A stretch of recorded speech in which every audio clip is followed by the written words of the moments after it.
Hi everybody, I'm here in Forum, a big venue in Copenhagen, with Vashon Johnson, bass player for Miley Cyrus. Bass player from Miley Cyrus. It's a great gig he has here, and he has some great stuff. He plays on great basses, great synth basses, and we're going to talk a lot about what brought him here and the stuff he uses and advice for bass players. So hang on here. Yeah. Well, you see the venue, a lot of teenage girls waiting to come in. This is the stage, and this is the pit that will be raised up in a minute. Okay, Vashon, take us through your stuff here. This is my setup. Okay. I have the Moog little fatty that I use for synth bass. And then I have on the floor here, I have the Taurus pedals that I also use to double bass guitar. With your feet? Yes, I play with my feet. Is it an old synthesizer? Yeah, old vintage synth. Oh, okay, that's cool.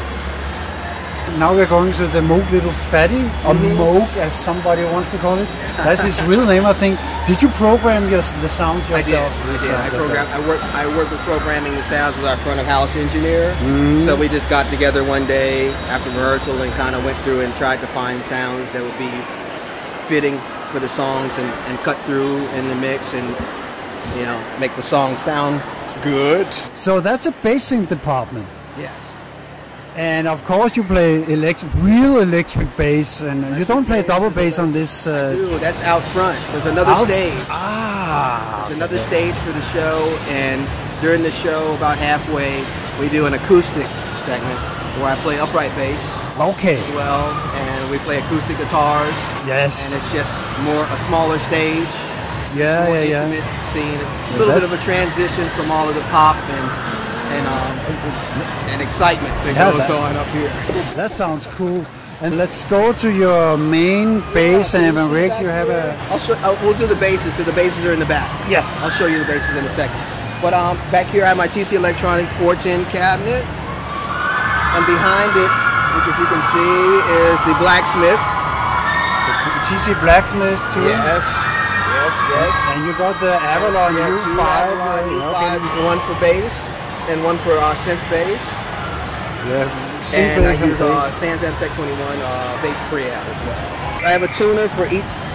This tuner is for the synth because sometimes the synth, you know, can go in and out of tune. So this tunes the synthesizer, and this is for bass guitar. Yeah. And my line selector here is for synth or bass guitar, depending on which one I want to hear through the cabinet. Yeah, do you sometimes forget which is which? Because I've played some gigs with both a synth bass and you had an AB box, and which is on now? Well, if I forget, it's okay, because I have monitors, so I can always hear myself. But if it's not on, you know. So like sometimes I'm playing, I'm like, hey, and I'll just turn it around and just turn it on. So it's not so crucial because this is after the synths to the front of house. Yeah. So I'm always playing, like I'm always on. This is just for me, for my personal. Okay. Yeah, so the sound man has all the inputs from the different instruments always. So always. You cannot like blow it up. Okay. That's a good thing. Fail safe. Can't do anything wrong. Okay, I see that actually some guitar cabinets. Can you standing so close to guitar amps? It's you know, guitarists. The only way to make them turn down is to give them sheet music. Yeah, no. Right. No, we got a good relationship here, and you know, with my cabinet here, and you know, it's a nice combination. I can always hear and more importantly, I can feel myself. This is kind of my zone. So like the cabinet here provides, like I usually kind of stand like right here. This is kind of my area, so to say. And, you know, I'll step out maybe over here, and then when the stage is up, I can step over here on the runway, and it's actually nice to step away because you get a little bit more of the development of the bass frequency, you know, being able to step out of here. So it's just like my little club. Yeah, and you have in-ear monitors as well. Yes. You sing a lot too, background vocals. I sing some background vocals on a couple songs. So, but you have a little bit of bass in the in-ears too. Yes. Or a lot of bass maybe. Yeah. I have enough bass to be able to leave, but it's always nice right here because this is where the amp is. Yeah, of course. But sometimes, you know, I step out and I go here and I just have bass in the ears here. You know, it holds me until I can come. Yeah, it takes some getting used to not having the feeling of the bass. Yeah, it's a little bit different, and especially only having one cabinet makes for, you know, I feel like I can't go quite as far away before I lose the bass. But you know, it's a work in progress. Make compromises, I think. You know, the pedal board here. This is not my pedal board. I'm so disappointed. Why does the guitarist always have? Why does the guitarist always have like all the tricks and goodies? Right? Let's see your basses. Let's go check out some basses. Yeah. Hey, Evan. Hey, what's up? Hey, we're just doing a little bit of interview. Oh, that's fine. Yeah. As you can hear, all the teenage girls are starting to wake up.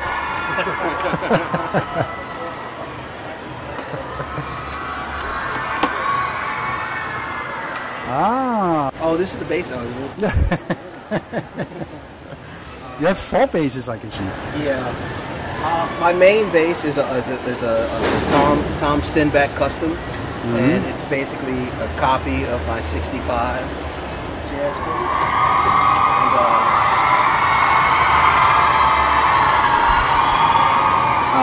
I have a 5-string version as well that I play, but they're passive instruments, and they work really nice. It looks cool. Yeah. So that's your main bass. Yeah, this bass that I have and a 5-string version of it too, and I have also a Yamaha BB series bass that I use for more of the P bass. So we do a couple of songs.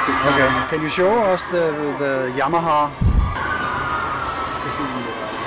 Is that the new model line? You know the. No, this is not. But I have that bass. I can show you that bass is on the other side. I have the new TRB series bass. I'm very light and very comfortable. I have one of the old BB 3000A from the 80s. Really nice basses. Nice. The red bass is over here, huh? Yeah, here, I'll get it for you. While he's getting the bass, we'll just peek at the rack. And of course, there's always more guitars and basses. It's not fair. Yeah, outnumbered. Hey, I should show you the other side. There are even more guitars. Thanks, man. No problem. I love the weight. This is what spoils me the most on this bass. The weight is really nice, and it's really and this is an active bass. It's a really like more aggressive, you know, kind of finger style bass, particularly. So it's and I think this most of the show for me is like kind of finger style playing. So, You use a B string a lot? yeah, I would say maybe a good 75% of the time is B string. Okay. And plus, I'm doubling a lot of the bass parts that I play are doubled. Whether it's me doubling them on stage with synth, or whether it's in the Pro Tools. So this, you'll hear it tonight. As a bass player today, you need to be able to play an upright bass and an electric bass. But there's a third player coming in. Yeah. Synth bass, of course. Synth bass is on the scene. It's like pretty. Yes, and it's not enough just to be able to emulate with a regular bass and pedals. You need to be able to play the keyboard a little bit. Fortunately, I played classical piano in high school, so I already had some knowledge of keyboard and, you know, from transcribing solos and that kind of thing. So I'm familiar, you know, with playing the keyboard. So that helped a lot. You know. What would be your advice to players that are not that familiar with the keyboard? What should they practice? Is it playing pentatonic scales? Because like in the bass playing, most 80% of the bass lines we play are mostly pentatonic based. You know, if you can learn or get comfortable with playing the pentatonic, you know, scale in all keys, it's a good place to start. Because I think in popular music, if you kind of have that, that's a good foundation to like start from, as far as, you know, being able to play bass or key bass in, you know, a lot of the popular music. Exactly. And remember what Vashon said, practice always in all keys. All keys. Remember some of our exercises is in all keys. All with the keys. changes I was in the just chord. listening to one of your exercises this morning. I said all keys. Yes. Yeah. Yes. See how far you can get if you practice your scales in all keys. Absolutely. Absolutely. So let me hear a little bit about yourself and your start. How did you start in music? Oh my goodness. Just in short. Short. I originally in grade school I was a trombone player. You know, and I played trombone in grade school up to through high school. And I saw a kid playing bass, and at that time I'd never seen a bass guitar before. And I asked my band director, I said, what is that? You know, and I wanted to play that instrument. But it was difficult because I played brass, which was kind of a shortage of instrument. He needed more brass players. So I basically, in short, I had to fight kind of to play the bass. But, you know, after I finally got my hands on it and got a hold of it, you know, I was always inspired. You know, I was very intrigued about the instrument. You know. But also you started on a bass instrument. You started on the trombone, so you learned to read music too, the bass clef. Yeah, I actually started piano. I started piano first, then trombone, and then bass came along after that. And actually, the trombone was actually a very good instrument for playing upright bass, or I think just music in general. Because one of the things about trombone is that that's an instrument you have to hear the sound before you play it, because you have to slide and, you know, the notes, you know, just like the fingerboard on an upright bass, so you kind of have to know what the note sounds like before it's a good you intonation exercise. So the trombone actually was quietly a good instrument to help develop my intonation and pitch reference. So that helped. So again, what's our list? it's good to be able to read sheet music too. Yes, because you can get gigs. But did you have to use it for this gig? Did you get the stuff on sheet music? No. This gig, and I would say more of the popular gigs that I've done recently don't really require any music. I still write music out. Yeah. You know, if there are things that are involved or parts, like, because personally, depending on what it is, it helps me learn better. If I can see it and then take them, and then hey, yeah. There are other shows that I do that reading is definitely important, like some of the Broadway shows. I think that's been kind of, you know, my experience with different gigs in general. Like, I mean, I've kind of had to be a little bit of a chameleon, if you will, and be able to kind of adapt to maybe gigs that don't require reading and versus gigs that do require reading. And then even reading itself has so many intricacies. It's like sometimes it's reading, and then there's interpretation of reading. You know, there's not just read. You know, like you don't read. Jack went to the store. Jack, you know, there's also the musical interpretation of what you're reading in terms of how it translates to the listener, so that they can understand. You know, like, and that's something that I'm still learning, and, you know, depending on, you know, what kind of music that you're reading or who wrote it out, or like how the chart looks, you know, it's like you have to interpret that and just sometimes make your own judgment call. I've been fortunate. I've been able to have experiences that require me to do both of those things. So, what would be your advice to be able to get gigs like this, you know, the major gigs? I know play the hell out of your bass is probably the most important. But do you have any tips or advice to get to where you become, or everybody says, I've been extremely lucky, and luck has something to do with it and your skills, but is there anything where you can say, that's a good move I did there?